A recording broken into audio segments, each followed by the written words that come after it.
하나님께서 우리에게 주신 말씀은 요한복음 15장 12절부터 16절 말씀입니다.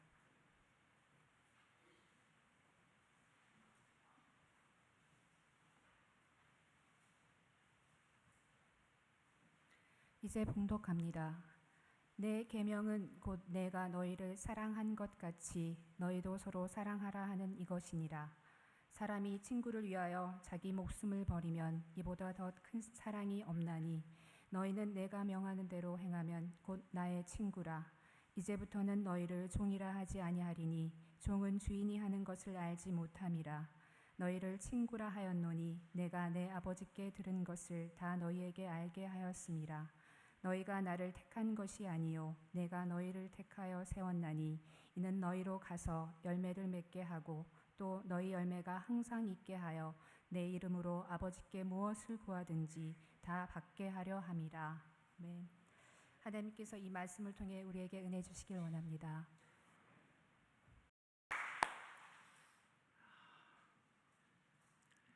그냥 무더위를 싹 가시게 하는 귀한 찬양입니다. 감사합니다.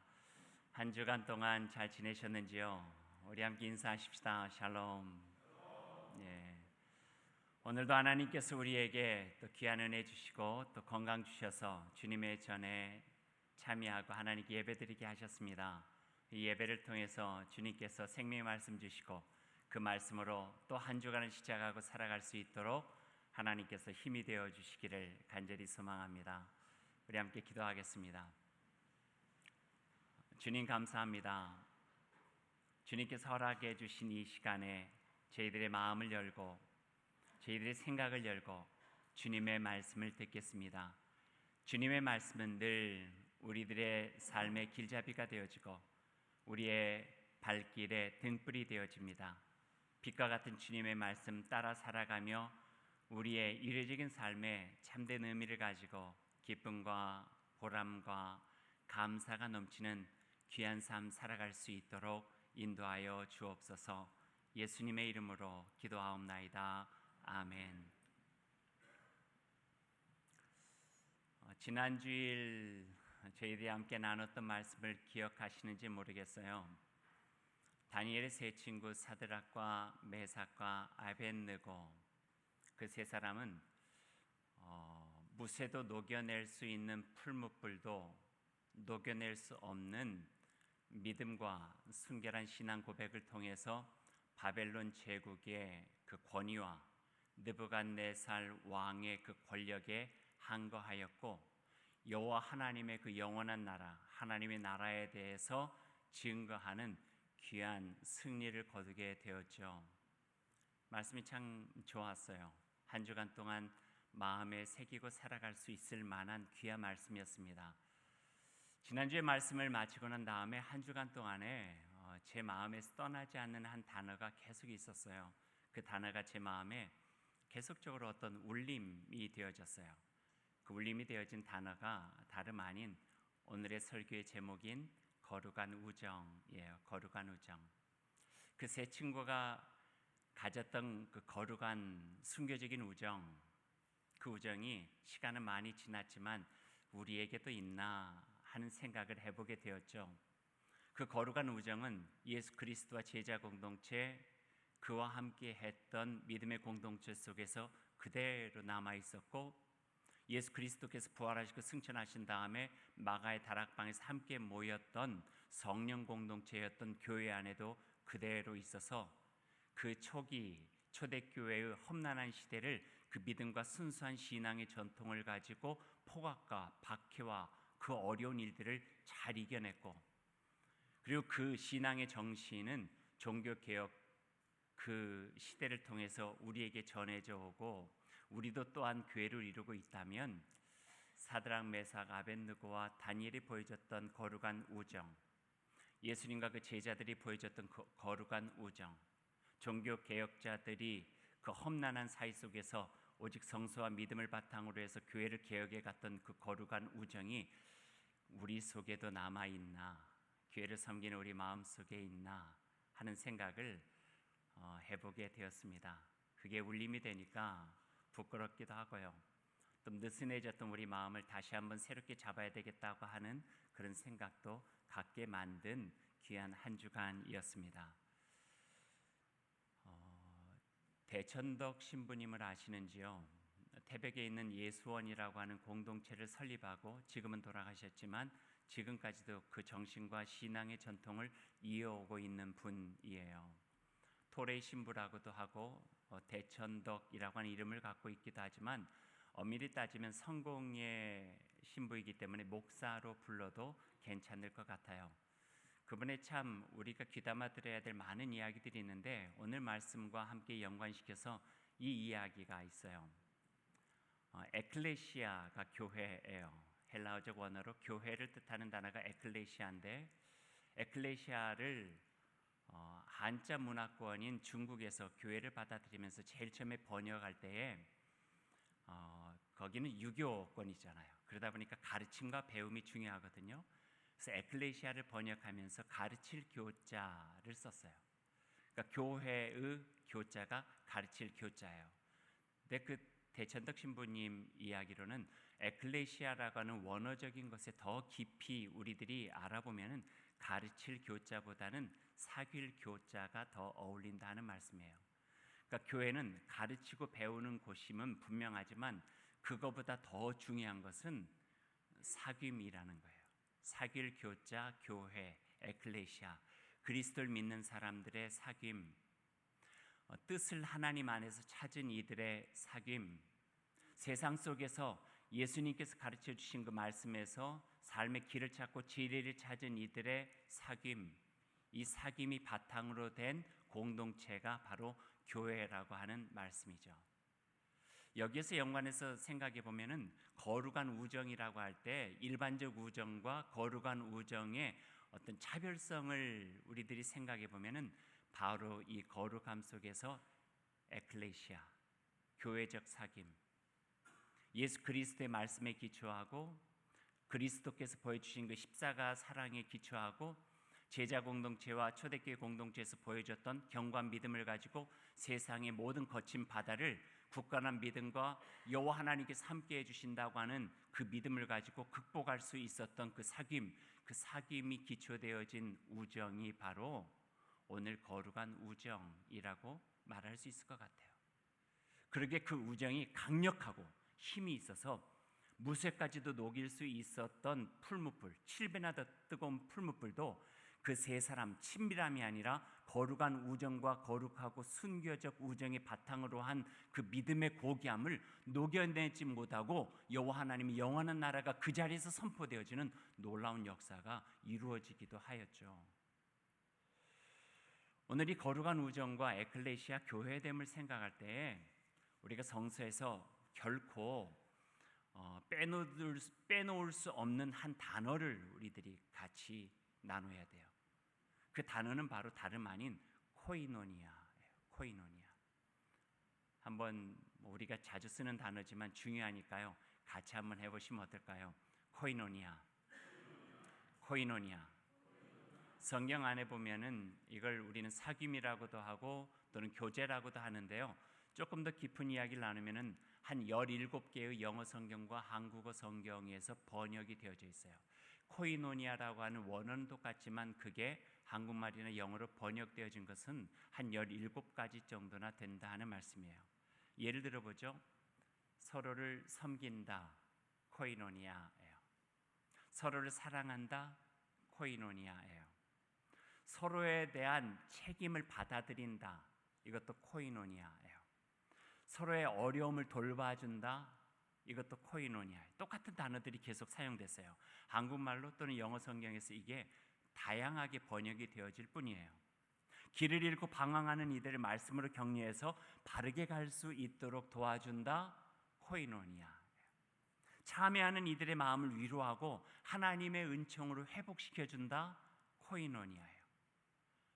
이런 단어도 코이노니아가 번역이 되어졌는데 예루살렘 교회가 어려워서 물질적으로 궁핍해 있을 때 안디옥 교회나 헬라 지역에 있었던 교회들이 자기네들의 연보, 요즘에 헌금이죠. 연보를 모아서 그들에게 보냈어요.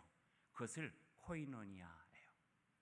근데 성경에 있는 단어는 코이노니아라고는 아주 한 단어, 뚜렷하고 분명한 한 단어로 놓여져 있는데 성서 신학자들이 그것을 번역해 가면서 그 문맥에 적절하게 번역하다 보니까 돕는다, 위로한다, 회복시킨다, 사랑한다, 연보한다, 힘이 되어준다, 격려한다 이런 말로서 번역이 되어진 거예요.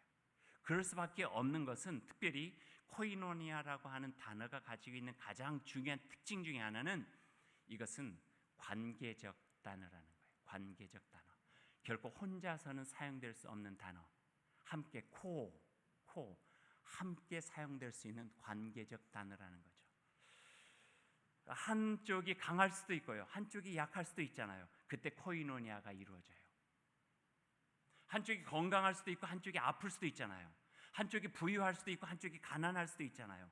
함께 만나고 인종도 다르고 계급도 다르고 신분도 다르고 많은 것이 다르지만 하나님의 뜻이 그 안 가운데 개입하고 간섭해 가면서 하나님의 통치, 하나님께서 이루고자 하시는 하나님의 뜻이 이루어지는 그 과정 속에 이루어지는 모든 일들이 바로 코이노니아라고 하는 거예요.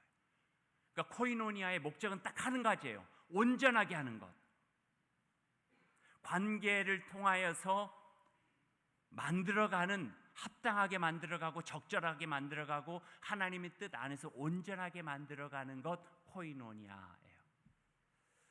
그 코이노니아에 대해서 이렇게 살펴보다 보니까 생각지도 않았던 어떤 의미, 생각지도 않은 곳에서 사용되어지는 것을 발견을 했어요. 그것은 인간과 인간의 관계적인 것뿐만 아니라 한 사람 몸 안에서도 코이노니아가, 그 단어가 사용되어져요. 생각해 보세요. 여러분, 사람의 몸 안에 여러 가지 장기가 있잖아요. 여러분 심장 있으시죠? 없어요? 폐도 있잖아요. 간도 있죠. 간이 이쪽인가요? 이쪽인가요? 간.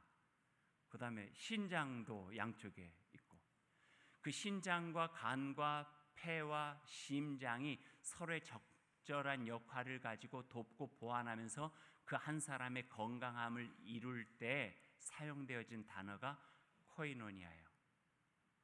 그래서 원어적인 것을 사용해서 사람들이 이렇게 물을 수가 있는 거예요. 당신의 심장과 폐는 잘 코이노니아 하고 있어? 이렇게 물어볼 수 있는 거예요. 또 당신의 뇌가 당신의 손과 발과 잘 코이노니아 하고 있어? 이렇게 물어볼 수 있는 거예요. 그 코이노니아가 굉장히 관계적 단어인 것이고 사람과 사람뿐만 아니라 한 사람의 몸 안에서 사용되어지고 공동체 안에서 두 사람뿐만 아니라 다 대 다, 이럴 때 다, 이런 것들이 같이 이어지는 거예요. 저와 여러분은 잘 코이노니아 하고 있는가? 물어볼 수 있어요. 목회자와 교우들 사이에, 또 목자와 가정교회 교우들 사이에, 성교회 안에서 뿐만 아니라 교회 안에서 교우들끼리 잘 코이노니아 하고 있는가? 바로 그 코이노니아를 바탕으로 만들어진 단어가 거룩한 우정이고, 그 속에 더 우리들이 나아가면은 에클레시아, 교회 공동체, 신앙 공동체를 이야기할 수 있다는 말씀이죠. 이런 코이노니아, 사랑이 사귐이 얼마나 진지하고 구체적으로 교회라고 하는 신앙 공동체에서 온전하게 이루어지고 있는가 하는 것들을 보여주는 말씀이 사도행전 2장에 있어요. 제가 한번 읽어드릴게요. 여러분 다 아는 말씀인데요, 한번 다시 기억해 보시죠. 믿는 사람이 다 함께 있어, 코이노니아. 모든 물건을 서로 통용하고, 코이노니아. 또 재산과 소유를 팔아 각 사람의 필요를 따라 나눠주고, 코이노니아. 날마다 마음을 같이하여 성전에 모이기를 힘쓰고, 코이노니아. 집에서 떡을 떼며 기쁨과 순전한 마음으로 음식을 먹고, 코이노니아. 이런 코이노니아가 잘 이루어지니까 초대교회 공동체에 어떤 일들이 이루어졌는지 보세요. 하나님을 찬미하며 또 온 백성에게 칭송을 받으니 주께서 구원받는 사람을 날마다 더하게 하시니라. 온 백성, 믿지 않는 이들에게 칭찬받고 칭송받고 존경을 받을 수 있었던 것은 그들의 믿음이 얼마나 있느냐, 하나님을 향해서 얼마나 헌신하고 있느냐 하는 이런 밖에서 볼 수 없는 요소들이 아니라 밖에서도 보면서 흠모하고 부럽고 나도 저들과 함께 한 가족과 한 공동체 일원이 되고 싶다라고 느낄 정도의 서로를 향해서 견고하고 서로를 향한 사랑과 서로를 향한 믿음과 서로를 신뢰하면서 함께 이뤄가는 그 공동체가 너무나도 좋았다는 거예요. 아름답고 흠모할 만했다는 거예요. 저들과 함께 나도 같이 한 공동체를 이루며 살고 싶다고 하는 그런 부러운 마음들이 가지고 있을 때 그들을 그렇게 만든 하나님을 향하여 찬양하고 그들이 하나가 될 수 있도록 뿌리내리고 있는 예수 그리스도의 그 놀라우신 사랑을 그들이 견고하게 믿을 수 있게 되어지고 그들을 하나로 엮어서 힘있게 만들었던 강력한 힘에 그들이 굴복해낼 수 있었던 모습들이 초대교회 공동체에서 이루어지게 되었다. 그렇게 우리에게 보여주고 계시는 거예요. 이 초대교회 공동체를 보면서 지금의 우리 교회 공동체를 비교해 보면은 우리 교회 공동체는 많이 느슨해 보여요. 이런 견고한 서로를 향한 관계가 좀 약해진 것 같아요. 조금 전에 설명해 드렸듯이 코이노니아가 관계적으로 이루어져야 되는데 그러지 못한 모습들이 교회 공동체에 여실히 남아 있는 것 같기도 하고요. 하지만 분명한 건 2000년이 지났어도 교회라고 하는 신앙 공동체의 뿌리에는 이 예수 그리스도께서 제자들과 함께 이루시고 마가의 다락방에서 성령과 함께 이루시며 초기 교회의 핍박과 박해를 능히 넘어서고 서로의 어려움을 헤아리면서 함께 살피며 하나의 가족처럼 지냈던 그 DNA가 지금도 우리에게 면면이 흘러오고 있다고 하는 거예요. 우리 교회가 15년 됐지만 엄밀히 더 따지면 500년 이전에 개혁교회로 그 뿌리를 내리고 더 들어가면 2000년 전에 사도행전에서 그려지고 있는 마가의 다락방의 성령 공동체, 그 이전에 예수와 제자들이 함께 만들어갔던 그 공동체적인 코이노니아가 그 뿌리를 가지고 있거든요. 그러니 우리는 다른 교회와 비교할 것이 아니라 우리가 성서 속에 보여주고 있는 교회의 DNA를 보면서 우리가 그 유전자적인 공동체적인 어떤 신뢰감과 믿음으로 코이노니아를 잘 이루고 있느냐, 거룩한 우정으로 이 세대와 맞서서 이 세상의 바벨론 제국과 같은 권위에 맞서고 느부갓네살 왕과 같은 잘못된 힘에 맞서서 감히 저항하며 하나님의 영원한 제국, 하나님의 영원한 천국을 드리면서 살아갈 수가 있는가 하는 것들을 다시 한번 점검해 갈 필요가 있다 하는 것이죠. 왜 우리는 이렇게 느슨할까? 수많은 원인들과 이유들, 우리들이 신앙서적센터에 가가지고 조금만 찾아도 이런 문제 저런 문제 많이 우리들에게서 분석하고 보여주는 책들이 참 많이 있어요. 하지만 그 중에서도 우리가 한번 생각해 봐야 될 두세 가지 정도 한번 나눠보고 싶어요. 첫 번째는 교회의 대형화예요. 우리가 수가 많아지고 교회가 커지면 좋다라는 생각이 고정적으로 가지고 있어요. 이건 세상의 논리이기도 해요. 신자유주의 경제나 또는 지금 이 세상의 풍조는 크면 돼요. 힘을 가지고 있으면 모든 걸 제압할 수 있는 능력이 있다 생각해요. 그런데 세상과 자본주의적 DNA와 교회가 형성되고 있는 그 뿌리의 DNA는 조금 달라요. 커진다고 해서 그것만이 좋은 것은 아니라는 거예요.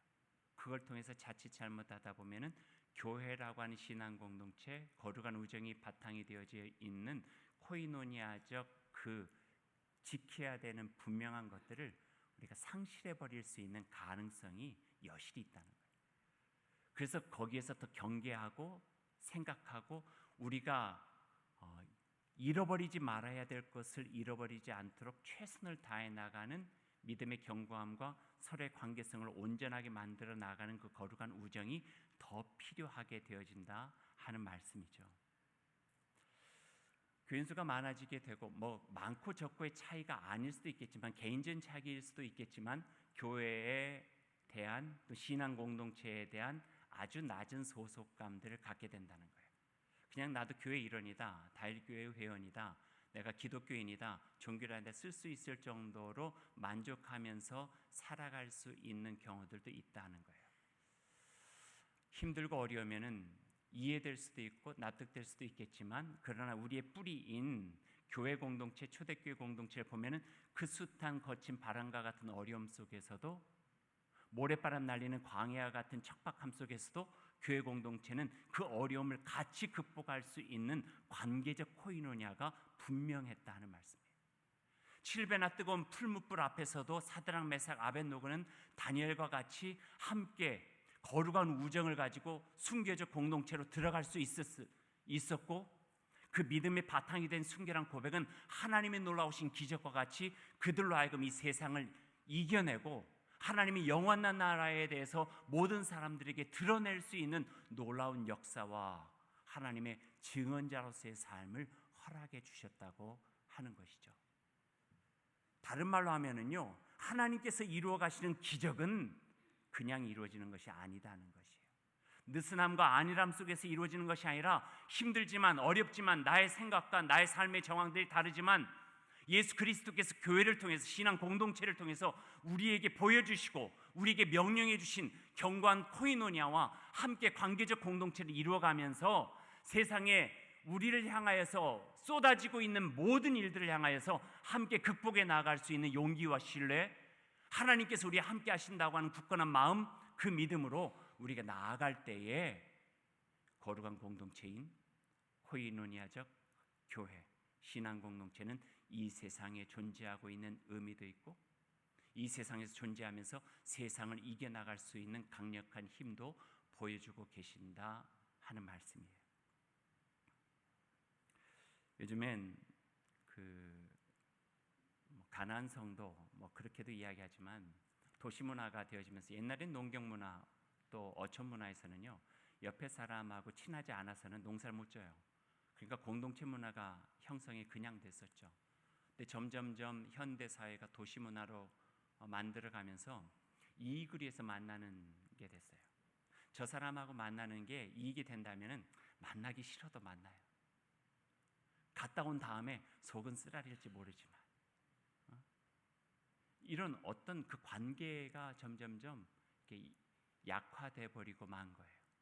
그러다 보니까 그 관계의 가장 깊은 의미를 가족에서만 찾게 되어진대. 가족마저도 핵가족이 되어지면서 홀로 외로워서 관계 속에서 서로가 불만족스럽고 힘든, 빈약하고 어려운 관계들을 갖게 되는 거예요. 어떤 정신과 의학자가 몇 년 전에 유행했던, 아주 열풍을 일으켰던 어떤 영화에 대한 후평을 그렇게 쓴 적이 있었어요. 그 영화의 제목이 뭐냐면 친구예요, 친구. 왜 욕도 많고 폭력적인 이 영화가 열풍을 갖게 되는가? 그랬더니 의리래요, 의리. 아무리 조폭이고 폭력이라 할지라도 서로가 서로를 하여튼 죽고 살기로 함께 하는 그 똘똘 뭉친, 여기다 코이노니아를 쓰면 안 되죠. 여기는 하여튼 뭔가 하나의 집단적인 그거에 사람들이 부러워한다. 나도 저런 관계가 있었으면 좋겠다.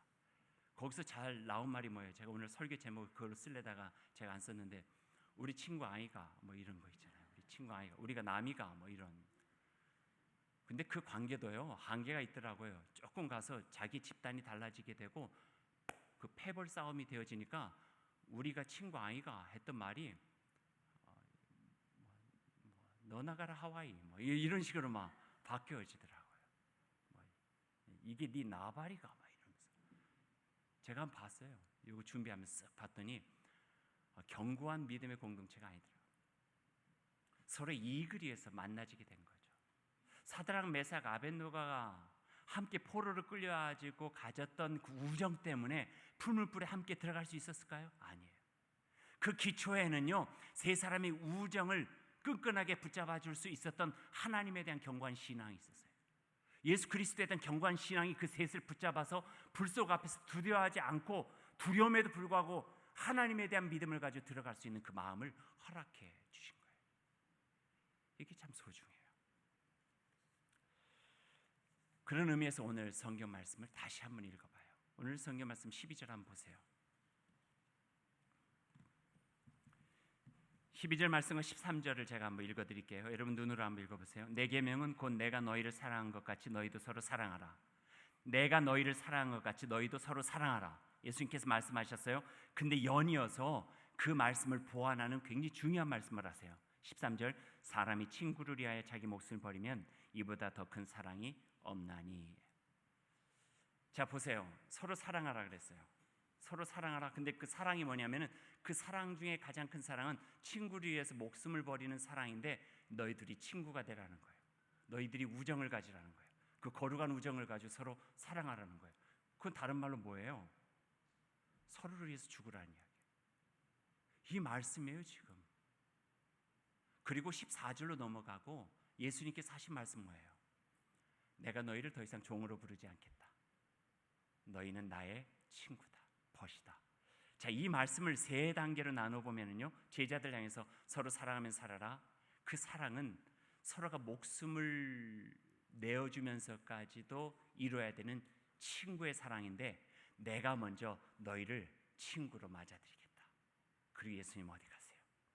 참혹하고 처절한 십자가로 가시는 거예요. 이게 마지막 유언이거든요.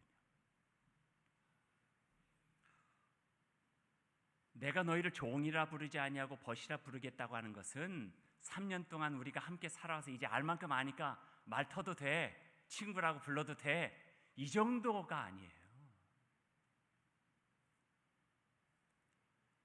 신분 상승도 아니고 계급 상승도 아니고 종이 친구로 어떤 평등한 레벨로 올라오는 그런 이야기 아니에요.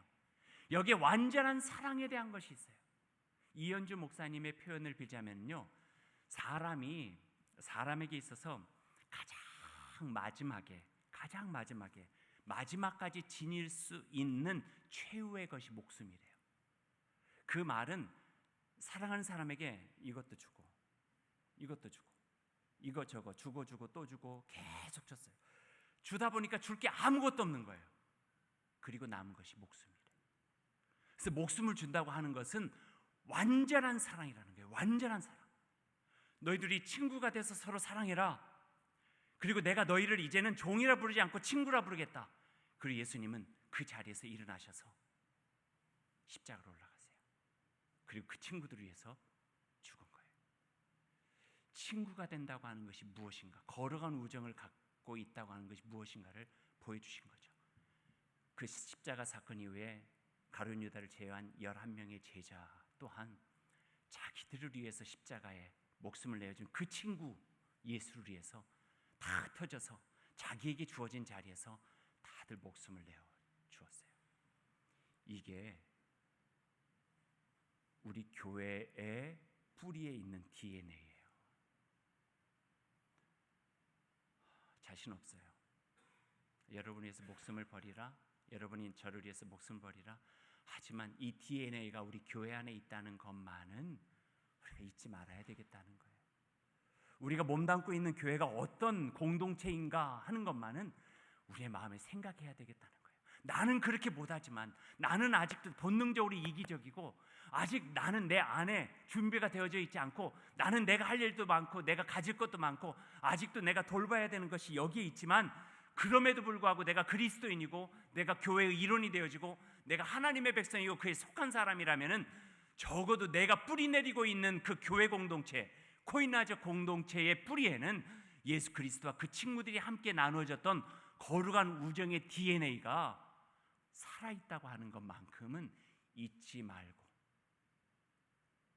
그를 위해서 우리가 한 공동체를 이루기 위해서 애써야 되겠다 하는 말씀이에요. 그 말씀이 오늘 우리가 가질 수 있는 말씀입니다. 이제 말씀을 맺죠. 거룩한 우정이라고 할 때 그 우자가요, 벗우자를 쓰네요. 한자, 오늘 그 대천덕 신부님은 가칠교자를 이야기했다는데 그 벗우자를 이렇게 자세히 들여다보면은 손수자와 또우자가 합쳐져서 벗우자를 만들었어요. 그 말은 뭐냐면은 한 손이 있는데 또 한 손이 가서 이렇게 포개어진다는 뜻이에요. 이게 벗이래요. 친구. 여러분 곁에 있는 분이 친구라 생각하면 한번 손을 이렇게 한번 포개 보세요. 이렇게. 이 친구는요, 거룩한 우정의 친구는 나이도 상관없어요, 인종도 상관없어요, 계급도 상관없어요. 그냥 내가 믿음을 가진 친구가 되어져서 당신 어렵고 힘들 때 도와주고 싶습니다. 이런 거예요. 그런데 우리가 외롭게 있을 때 그 성경으로 이야기하면은 예수님의 못자국 난 손이 우리를 포기해 주신 거예요. 먼저 내가 너희를 사랑한 것 같이 너희도 서로 사랑하라 그랬잖아요. 그러니까 예수님께서 혼자 본능적으로 살아가고 있는 우리 손을 예수 그리스도의 그 못자국 난 손으로 탁 덮어주시면서 그 사랑을 보여주신 거예요. 먼저. 그리고 내가 너희를 사랑한다. 그래 너희도 서로 사랑해라. 이러고 지금 말씀을 해주시는 거예요. 그러니까 십자가의 사건은 사랑일 수밖에 없는 거예요. 십자가에서 돌아가신 예수 그리스도를 생각할 때마다 우리 마음에 살아갈 수 있는 희망이 있을 수밖에 없는 거예요. 왜냐하면 혼자 두는 손이 아니라 함께 포개어서 우리를 붙잡아서 이끌어주는 손이 그분의 손이기 때문에 그런 거예요. 저는 이 말씀 생각하는데 오래전 이야기가 하나가 기억이 났어요. 제가 중학교 3학년 때 고등학교 올라가는 시험을 쳤어요. 그때는 그 정기 후기가 있었어요. 근데 정기 시험에 낙방을 했어요. 그런 사람 있잖아요. 공부는 잘했는데 시험을 못 보는 사람. 제가 그런 낙방을 했는데 참 창피하게 하다가 어린 나이니까 자존심도 상하고 막 그러잖아요. 실력은 없다는 것은 탓하지 않고. 근데 이제 낙방하고 주일날 가서 예배를 드려야 되는데 되게 가기 싫어요. 사람 창피해 죽겠는데 사람 얼굴 볼 일도 그렇고 사람들이 물어보면 너 어떻게 됐냐 그러면 낙방했다고 하는 말도 참 무안할 것 같기도 하고 안 가고 싶은데 어떻게 해요. 그 목사님 아들인데 가야죠. 그래서 갔어요. 가가지고 제일 뒷자리로 이렇게 그냥 앉아 있었어요. 근데 중학교 때 같은 학교 다녔던 친구는 걔는 합격을 했어요. 합격을 했는데 그 뭐 얼굴 들 새도 없고 기도하고 있으면 물어보지 않겠다 생각하고 그냥 부끄러운 마음에 이렇게 기도하고 있는데 그 친구가 제 옆에 살짝 소리도 없이 앉더니 눈 감고 기도한 제 손을 이렇게 잡아줬어요. 눈 떠서 누군지 확인할 수가 없었어요. 그때의 마음에 그냥 그 손의 따뜻함만 이렇게 느꼈죠. 근데 그 손이 되게 위로가 됐어요. 되게 힘이 됐어요. 그냥 제 마음에 이게 누구의 손이었겠구나 라고 하는 짐작만 가졌죠. 그리고 한 20년 지났을까요? 그 친구에게 야 이제서야 내가 물어보는데 그때 그 손이 네 손 맞지? 그랬더니 그리고 끝났어요. 뭐 때문에 대답을 했는지 뭐 때문에 물어봤는지 말도 안 하고 그냥 그러고 끝나고 말았어요. 저에게 중3 아주 어린 나이에 또 인생의 시련 같지도 않은 시련이지만 되게 힘들었던 그 삶에 포기해준 손 하나가 저에게도 큰 힘이 되어진 거예요. 오늘 이 말씀을 우리가 마음에 새기면서 우리가 두 가지는 꼭 기억해야 될 것 같아요. 하나는 예수님의 그 거룩하신 못자국 난 손이 우리를 포기해 주셨다고 하는 것, 뺄 수 없는 불가항력적인 하나님의 은혜로 포기해 주셨다고 하는 것은 잊지 않았으면 좋겠어요. 우리가.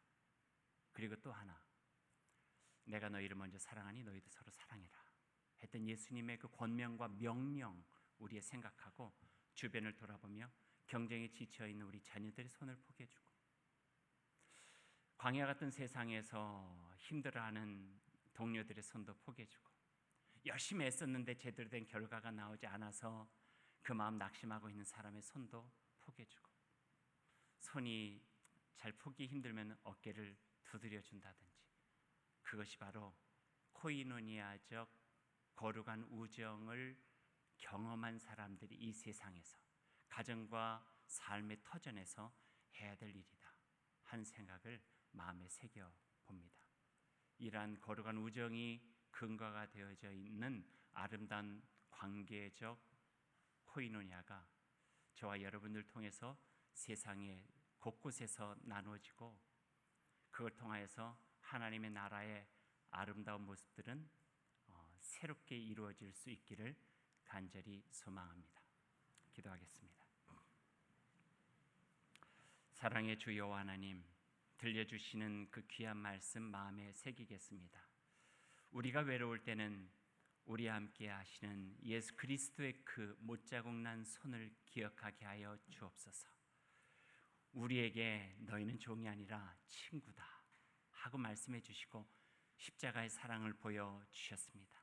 십자가의 사랑 우리 마음에 새기고 낙심하지 않게 하시고 외롭지 않게 하시고 불안하지 않게 하시고 두려워하지 않게 하시고 예수 그리스도 손 꼭 붙잡고 우리도 그 손으로 받은 위로와 격려와 희망만큼이나 세상이 어렵고 힘든 이들의 손을 붙잡아 함께 나아갈 수 있는 주의 귀한 사람들, 코이노니아 공동체, 거룩한 우정을 나누는 하나님의 사람들이 될 수 있도록 인도하여 주옵소서. 예수님의 이름으로 기도하옵나이다. 아멘.